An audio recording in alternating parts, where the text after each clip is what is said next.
अस्सलामुअलैकुम and good morning dear students. उम्मीद है आप सब खैरियत से होंगे। आप लेसन पढ़ रहे थे hitch hiking across the Sahara, जिसमें आपको पता चला कि रॉबर्ट क्रिस्टोफर अब तक इंसलाह तक पहुंच चुका था। इंसलाह सिटी से अगला स्टेप है तमनरेसेट जाने का, और हम पढ़ेंगे कि वो इंसलाह से तमनरेसेट का सफ़र उसने किस तरीके से तय किया और इस शहर की क्या क्वालिटीज़ हैं। A truck was leaving shortly, a big, dirty, clumsy-looking oil truck. इंसलाह से उसको पता चला कि एक ट्रक निकलने वाला है जो एक बड़ा सा क्लम्सी, एक भद्दा अगली दिखाई देने वाला ऑयल का ट्रक था, जिस पे क्रिस्टोफर को लिफ्ट मिली। अगला पैराग्राफ देखिए। It was unbearably stifling in the driver's cabin. Driver के केबिन में स्टिफलिंग का मतलब है बेटे घुटन थी। वहाँ पे there was difficulty in breathing. Christopher was completely overcome at one point, और एक जगह पे क्रिस्टोफर जो था वो बुरी तरह ही ओवरकम हो गया था, यानी उसके लिए नाकाबिले बर्दाश्त हो गई थी, अनबेरेबल हो गया था। And when a mid day stop was made the little mud building outpost he staggered inside. और अपने दिन के क़याम के दौरान जब वो एक पुलिस की एक फ़ौजी चौकी के पास रुके तो ही स्टैगर्ड इनसाइड, तो वो लड़खड़ाता हुआ, वोबलिंग करता हुआ वो उस चौकी में दाखिल हो गया। To the astonishment of the French officer quartered there, और उसने वहाँ पे क्वार्टर देयर, वो जो फ्रेंच ऑफिसर जो वहाँ पे मुकीम था, उसने उसको हैरान कर दिया कि जिस तरीके से वो उस चौकी में घुसा and lay down on the floor to be ill, और बीमार होकर फर्श पर लेट गया। Fortunately, he had recovered by the evening and was able to continue the truck journey. लेकिन आखिरकार वो रिकवर हो गया और वो अपनी जर्नी को कंटिन्यू उसने कर लिया। Tamanrasset was reached at last, and here Christopher made one of his most valuable contacts.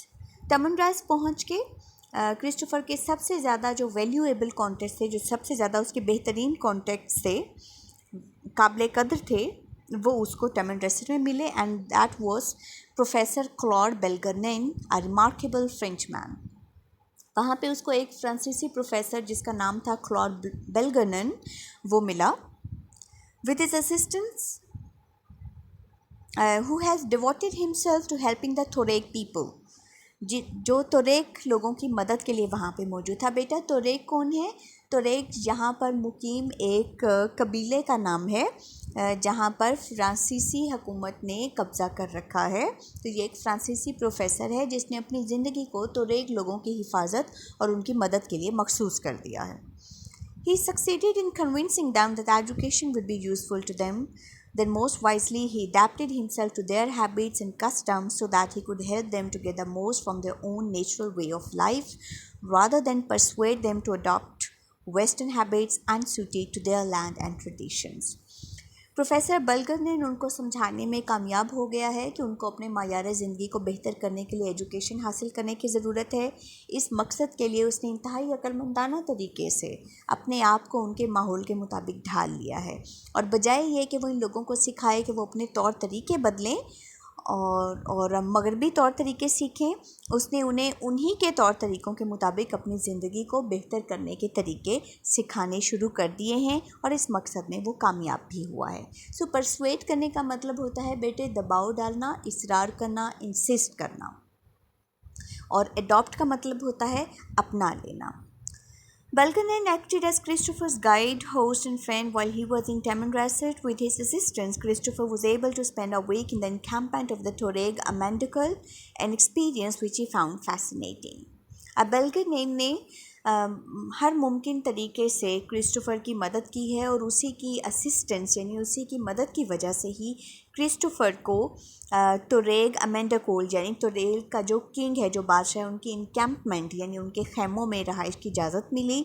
एक हफ़्ते तक वो वहाँ उनके खैमों में क़याम पज़ीर रहा, और ये उसके लिए बड़ा फैसिनेटिंग, एक बड़ा अपीलिंग तजुर्बा था।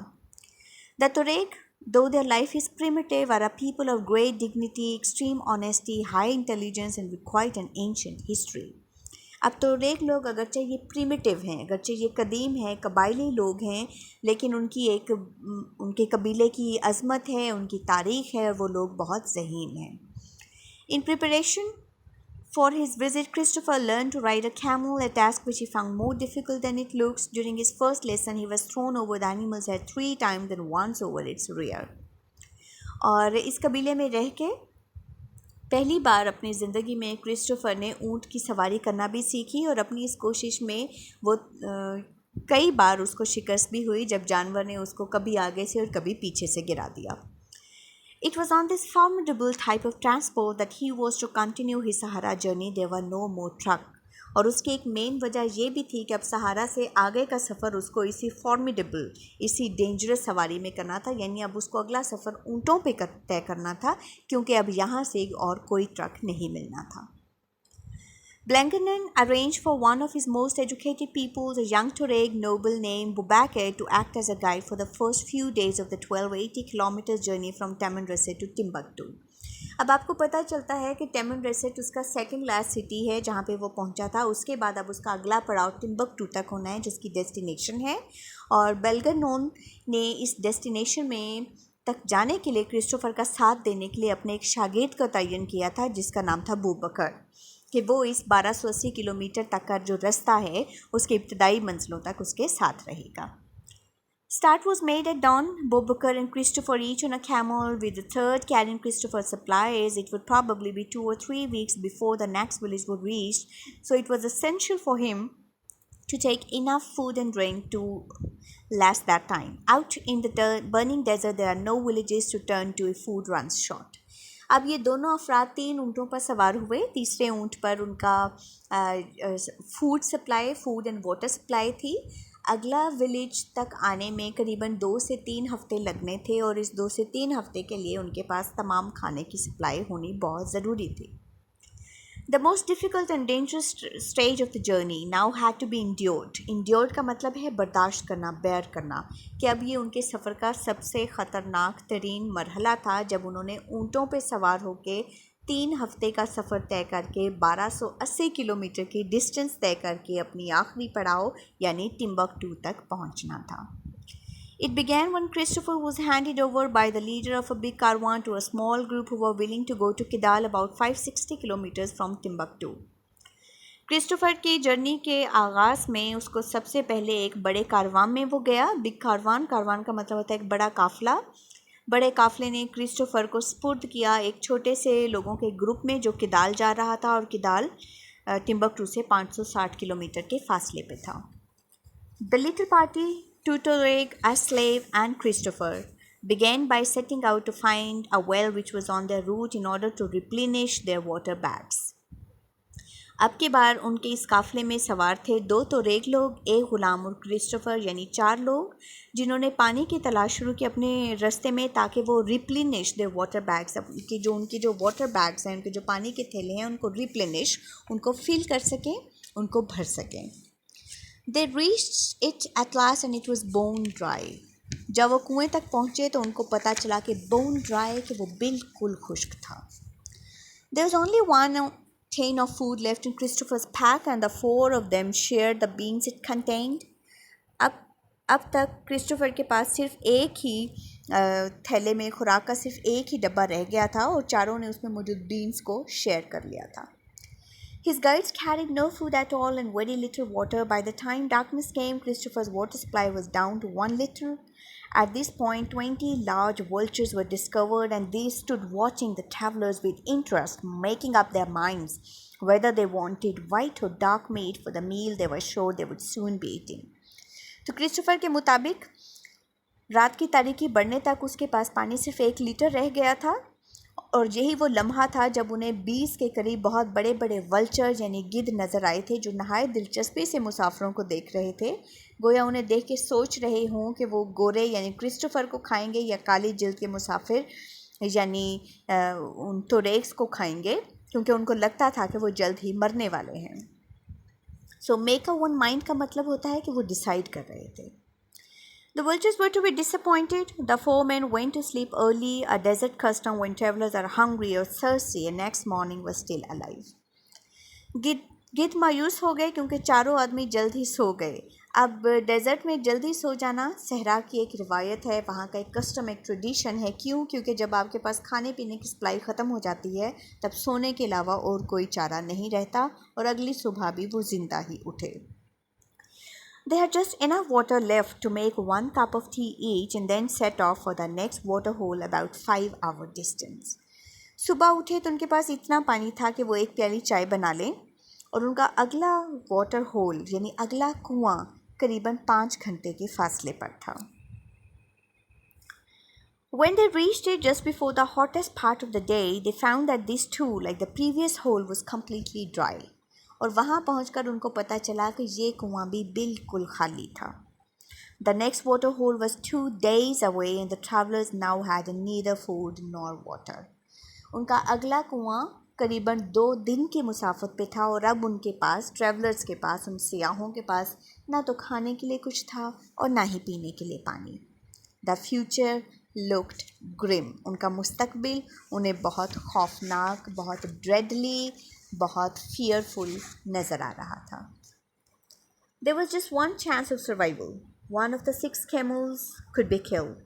The decision was made, Christopher being asked to pay his share of the cost, to which he willingly agreed. Strangely enough, as soon as a camel was picked for the slaughter, it seemed to know what was to happen and started screaming at the top of its voice. अब उनके पास एक ही नतीजा रह गया था। उनके पास 6 ऊँट थे। उन्होंने डिसाइड किया कि इनमें से एक ऊँट को ज़िबा कर दें और उसके स्टमक में जो पानी स्टोर है, आपको पता है कि ऊँट जो है, since it is a desert animal, so it stores huge portion of water in its stomach, तो उसको ज़िबा करेंगे और वहाँ से पानी हासिल करेंगे। लिहाजा उन ट्रैवलर्स ने ये डिसाइड किया कि वापस पहुँच के इस ऊँट की जो कीमत है वो सब उसमें से अपना हिस्सा अदा करेंगे। क्रिस्टोफर तैयार हो गया और ऊँट जो था वो चिल्लाने लग गया, गोया उसे एहसास हो गया हो कि उसके साथ क्या होने वाला है। When the victim was killed, the liquid in its stomach was caught in a water bag. The slave, it would be hard to think of a less appetizing drink than the greenish fluid like thin blood produced from this source. जब शिकार को मार दिया गया तो slave ने उसके मैदे से निकलने वाला जो पानी लाइक एक जो फ्लूइड लाइक थिंग थी, जिसको पानी कहेंगे, उन्होंने उसको थैले में महफूज कर लिया।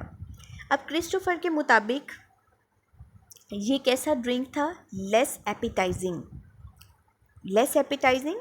कि इसको पीने का तसव्वुर भी नहीं किया जा सकता, ये आपको इश्तहा अंगेज़ बिल्कुल भी नहीं लगता, क्योंकि ये सब्ज़ रंग का एक फ्लूइड था, जैसे कोई पतला सा खून हो। Even the Tuareg made face as they drank it. यहाँ तक कि जो तुरेग, जो वहाँ के कबायली थे, उन्होंने भी इसको पीते हुए जो है, उन्होंने बहुत आप कह सकते हैं कि उनके लिए भी इसको पीना बहुत तकलीफ़ देता, कुजा ये कि क्रिस्टोफर जो है उसको पिए। Christopher could not tackle it. Christopher जो था वो इसको पीने का तसव्वुर भी नहीं कर सकता था, टैकल करना, उसको बर्दाश्त करना, उसको कोशिश करना। Until he had boiled it, लेकिन फिर भी अगरचे वो पार्च्ड, इंतहाई प्यासा, पार्च होता है जब प्यास की शिद्दत होती है आपको, तो फिर उसने इसको बॉयल करके पिया। And even then he had to hold his nose while he drank it, लेकिन फिर भी चूँकि उसमें से बदबू आ रही थी, उसको अपना नाक पकड़ के इसको पीना पड़ा। Somehow he got it down, किसी तरह उसने उसको गैलप कर लिया, हलक से नीचे उतार लिया। Together with the camel's flesh, the unappetizing liquid kept them going for another 2 days. इस तरह ऊँट के गोश्त और इस अनएपिटाइजिंग, इस इंतहाई टेस्टलेस या फूड हैविंग बैड टेस्ट, वो जो फ्लूइड था, उस बद जायका मशरूब ने उन्हें 2 दिन तक जिंदा रखा। The reason through which they were passing was known as a land of thirst and death. अब वो इलाका जिससे वो गुज़र रहे थे उसको कहा जाता है land of thirst and death. हम यहाँ तक बेटे अपना लेसन जो है क्लोज़ करते हैं। कल की क्लास में हम पढ़ेंगे कि इस land of thirst and blood, इसमें क्या क्या बातें हैं और टिम्बकटू तक राइटर कैसे पहुँचा।